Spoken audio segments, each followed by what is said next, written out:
Hey guys, welcome back to my channel and welcome to a makeup tutorial. Today's look is featuring the Morphe 35O palette. As you probably already saw on the title, I will be doing this look that I have going on right here using this palette right here, and I actually really like how this look turned out. I did use a different shadow on top of a shadow that is in here, which is the L'Oreal Paris Infallible Eyeshadow and Amber Rush. I'm pretty sure tons of you own this, and if not, get it. You will not regret it. You will not. I really hope you guys enjoy this tutorial. If I'm a little crazy, it's because I'm just like hyper on no sleep, I'm guessing. If you guys follow me on Snapchat, you must know that we recently added a new puppy to our family. His name is Cosmo. He's not here right now. He's actually outside probably and hopefully taking a shit. So I will have to show him in another video, but enough rambling. I can't control my mouth today. So enjoy the video and let's get started. Get started. So as always, I'm taking my MAC soft ochre paint pot and I'm applying that with a synthetic brush. This is, I believe, from Beauty Junkies. Not sure, but I will list it down below. After that, I like to set it just to make sure it doesn't crease, and I like to use the Sexy Mama's pressed powder, and this is by the Balm. So we're gonna move on to the eyeshadow. I'm taking this color right here, and it is the fourth color on the second row. This is obviously the Morphe 35O palette, and I'm applying that on the upper crease, just going back and forth and making sure that I blend till my hands fall off, because ain't nobody got time to have an unblended eyeshadow, right? So now I'm going to be mixing two colors, this color right here and this second color right here. I just didn't want to have a too harsh of a line, I guess. I wanted a little bit of darkness, but not too much, because I wanted it to be a little bit soft. So mixing those two colors and applying it onto the crease.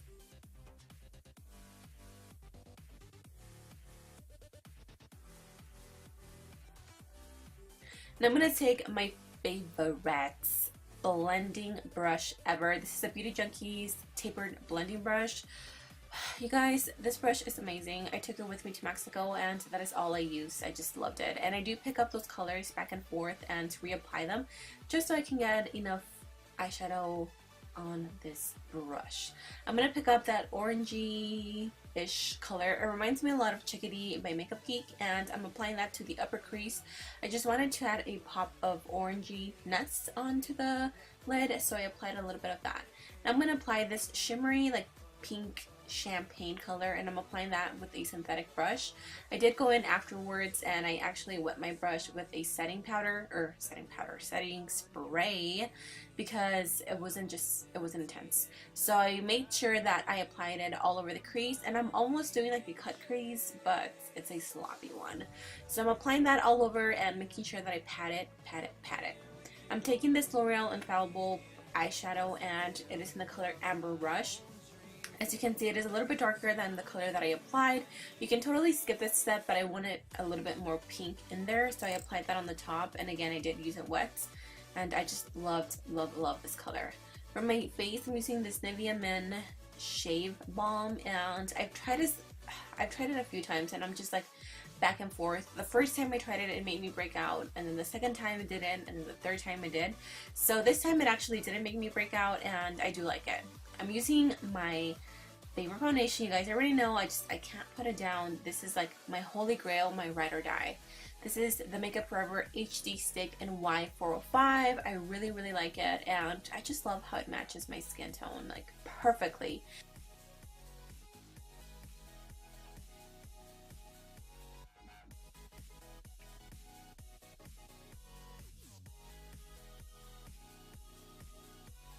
I'm going to take my concealer. This is the Age Rewind in Corrective, I believe, and I'm applying that to the areas where I want to correct. Also, I'd like to bring that to the sides of my nose, because I do want to make it seem a little bit smaller and thinner on the sides. And with my beauty blender, I'm going to blend everything. This is not the original beauty blender. It's the one from Beauty Junkies, and I've seriously love it so much. I've used it way more than my beauty blender, and I just think it's a great beauty blender. I will have it listed down below.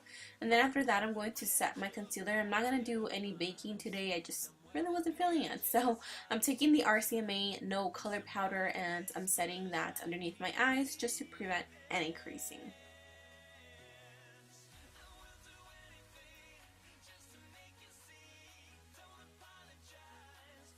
I also take that to my chin because I did use concealer there, so I want to make sure that I set everything in place.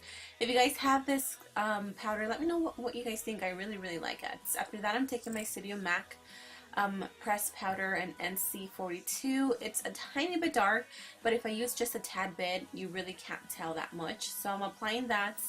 It looks like I'm applying a lot because I go back and forth, but I'm really not pressing it too much into the skin. It's really just going to help me set my foundation. That way when I apply my other powders, it doesn't look patchy. So if you guys have any issues with patchiness, try setting your face. Even if you have dry skin, look for a powder that's great for dry skin and just set your foundation. I'm going to take obviously my favorite bronzer. This is the MAC Mineralized Skin Finish in Deep. I am so close to hitting pan and it's like the worst feeling ever. So I'm applying that to my cheekbones. I'm not doing too much carving or chiseling them out because I will go back into a different color. But this is just more to get a little bit of bronziness onto the face. Now I'm going to take the Kat Von D Face and Light palette, I believe. I can never remember the name, but I'm taking those two colors at the beginning and that's what I'm going to use to contour my cheekbones. This is a Luxie small contour brush. I think it's a 512, and I'm also going to take that to my jawline. I swear this makes such a difference, and I do have a double chin, so I want to make sure that I hide that as much as possible. Obviously you want to make sure that you go back and blend it because then it's just going to look like you have a piece of mud underneath your chin, so make sure you blend it always.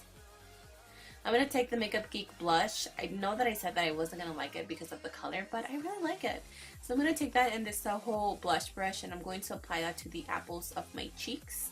And not to toot my own horn, but guys, my skin has been looking so beat, like amazing. And I want to give thanks to water. I've been drinking so much water and my skin has just been looking so good. So I'm taking some of that RCMA powder and I'm baking a little bit underneath my cheekbones. For the highlights, I'm going to take this Luxie Beauty highlighter. This is in Labelle. As you can see, a little bit goes such a long way. I love this highlight. I go back and forth in between all of the thousands of highlighters that I have because seriously, like, come on, like you gotta use some every now and then. So I'm applying that to the highest points of my cheekbones and to the tip of my nose and a little bit on my Cupid's bow.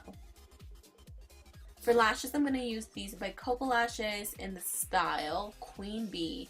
They're my new favorites. And then to the bottom lashes, I'm going to repeat the same steps, taking that first transitional color, applying it there, and then mixing those two colors and applying it on the lower lash line as well.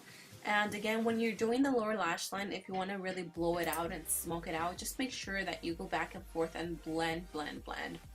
Now for my lips, I'm taking this Italia lip liner in soft brown, and I'm just going to be lining my lips. As always, I do like to overdraw the tops of my lips. This is optional. You don't have to do it if you want to. What? You don't have to do it, but if you want to, go ahead. Ain't nobody judging ya. I'm going to take this Fergie lipstick, and I don't remember the name because it's super old, but I will have it listed down below, and it is a perfect nude lipstick. For lip gloss, I'm going to use this one by e.l.f. and I really like it. I don't know why, but I've been on a lip gloss kick lately, and pretty much that is it. I hope you guys enjoyed this video. Let me know what you think, and don't forget to subscribe before you leave. I love you guys, and I will see you soon.